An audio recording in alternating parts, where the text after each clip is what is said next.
What's up? How you doing? Here we are, the day after the storm. A lot of rain.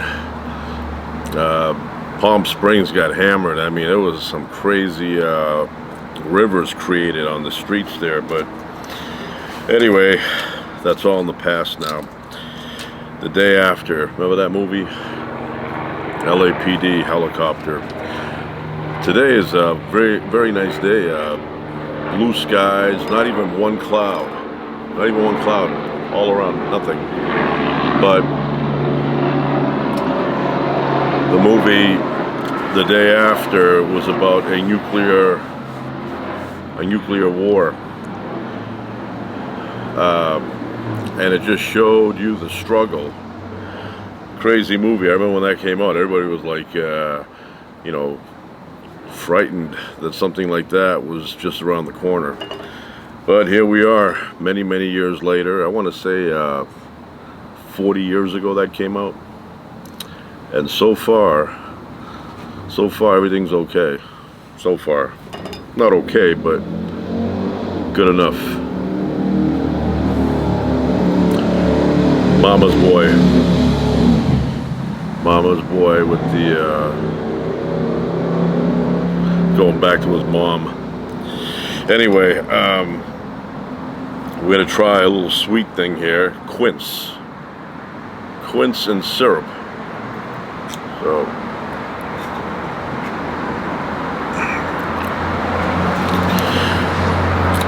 it's sealed like it's an official government secret document. They seal it up, but I'm gonna open it.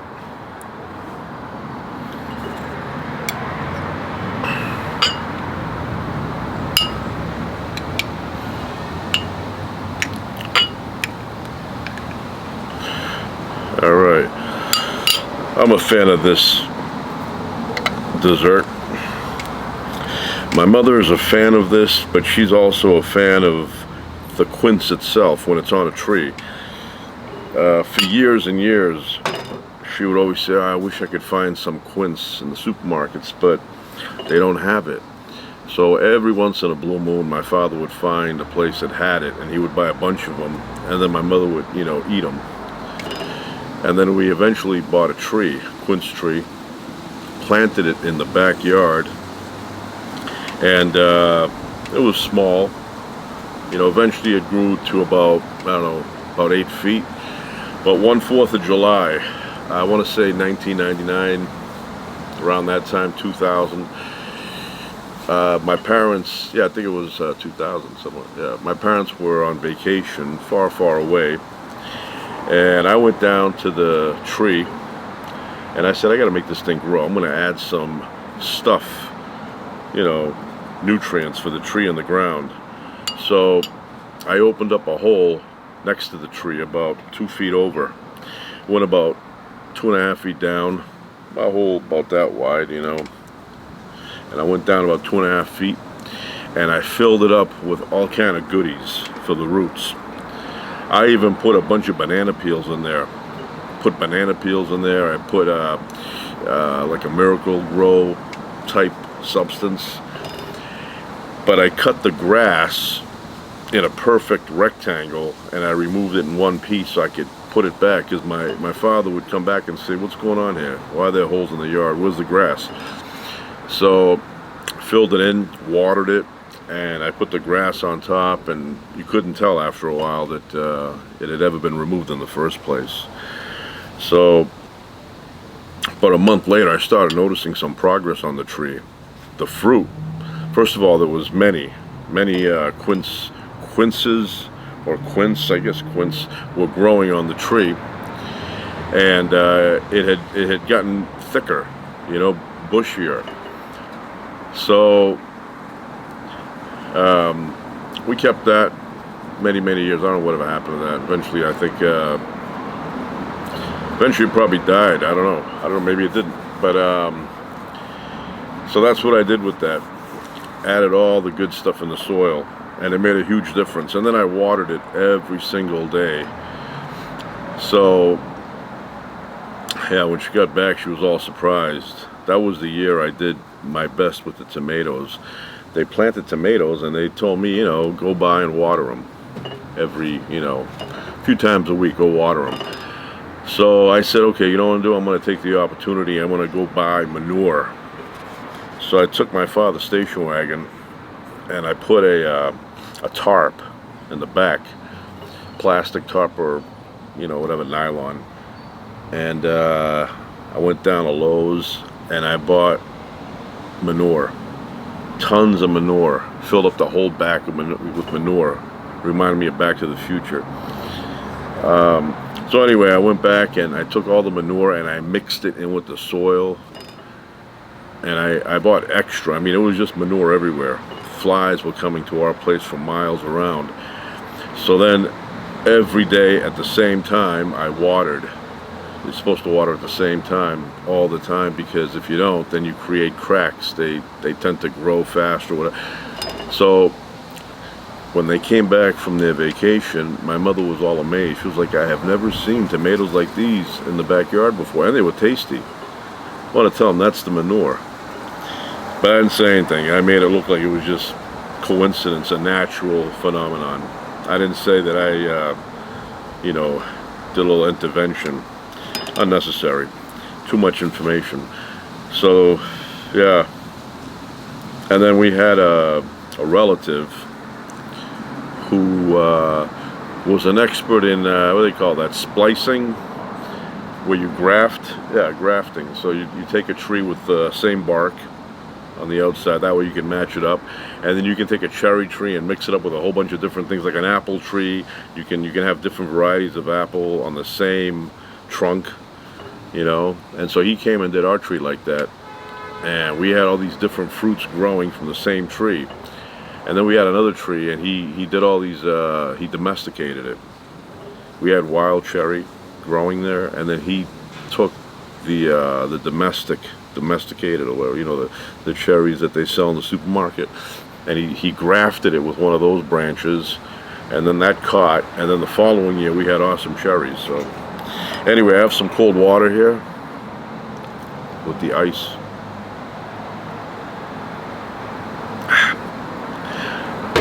Delicious. Love cold water. So I'm going to try a little bit of this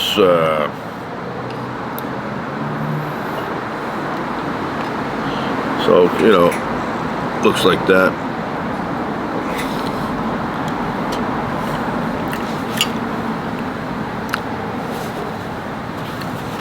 Awesome.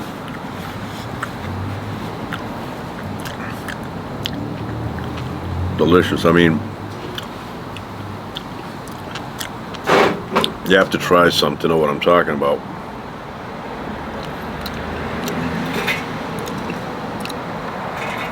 But not too much. I find too much overwhelms you.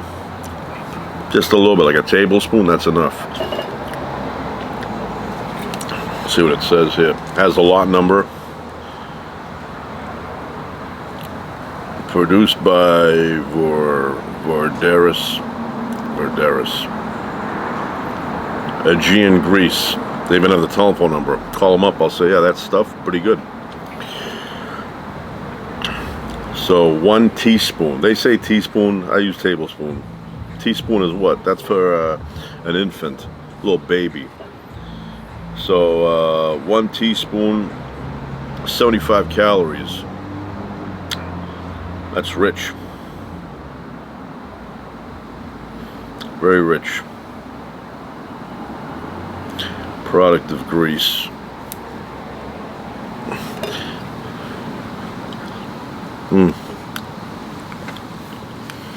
Yeah, this is an example of a little bit is just enough. One little piece at a time you eat it. I know when I was a kid, we'd go to somebody's house and they had this as a dessert, and they would bring it, and everybody was afraid to eat a little bit at a time, like, put a little piece, eat it,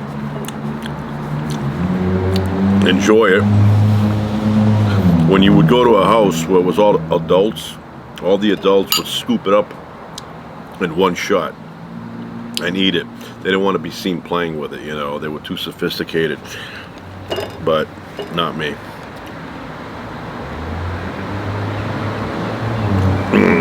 Good water. Yeah, this is nice.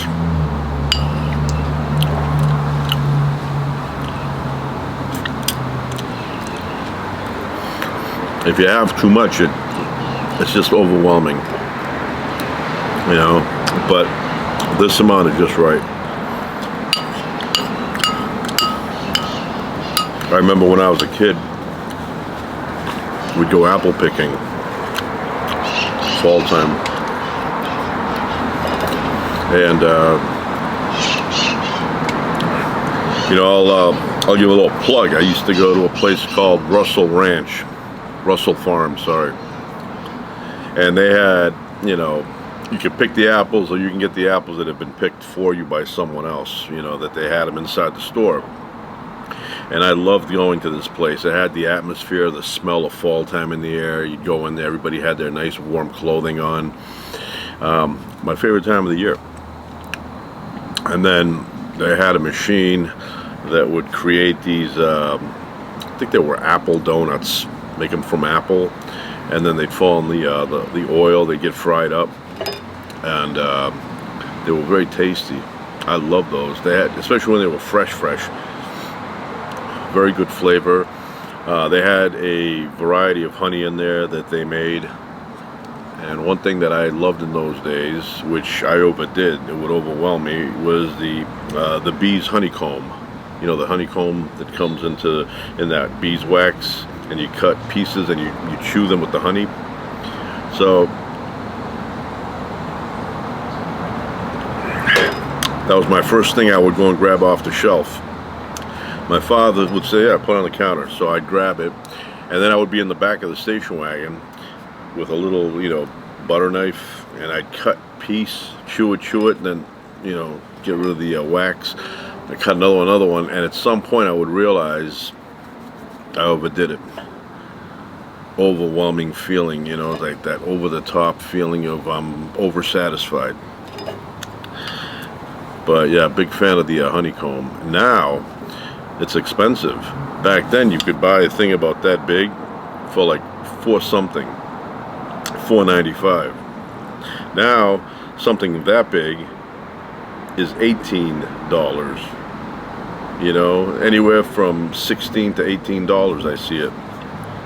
It's gone up. Of course, you know, we're in the future now, so you get paid more and stuff costs more.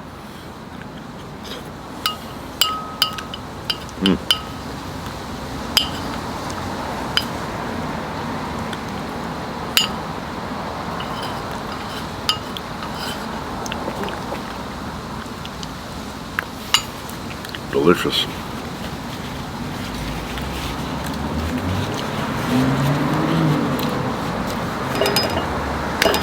I highly recommend it. But you need water. You can't just eat that.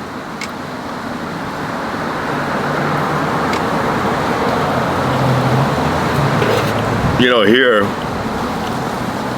in the US of A, it's not common at all that when you go and buy coffee, Starbucks, Tom and Tom's, Dunkin', I say the whole thing, Dunkin' Donuts, and this ridiculous thing of Dunkin'. When you go there, you get coffee, you say, give me a large coffee. They don't give you water with it. They don't say, here's a bottle of water with your coffee. But when I was in Greece a couple of weeks ago, every place you go pretty much gives you, especially if you sit there, you know, if you sit there, they bring out a glass of water with ice and your coffee. They even do that when you order Sprite or Coke or something like that. Sometimes you'll go in a place and you'll sit down and you'll just have a beverage. They'll say, what do you want to, you know, what do you want? And you'll say, I'll have a Coke. They bring you the Coke, and then they bring you a glass of water. It's like wash down the Coke with the water. Not every place, but a lot of them. But the coffee, when you go to a coffee shop, they do bring out water. They don't just say, here's the coffee. They give you the coffee and they give you a nice clean glass of iced water. And you know what? It goes. You know, they go well together.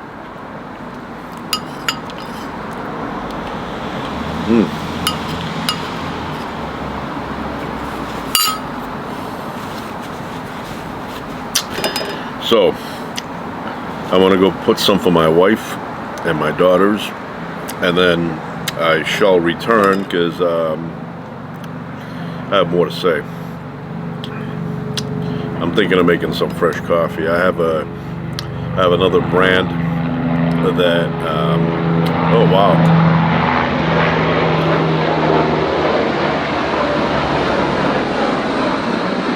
So that was LAPD flying by. But the difference this time was that it was so low. I mean, they were barely above the tree line. Looking at the trees, and they were just right above the tree.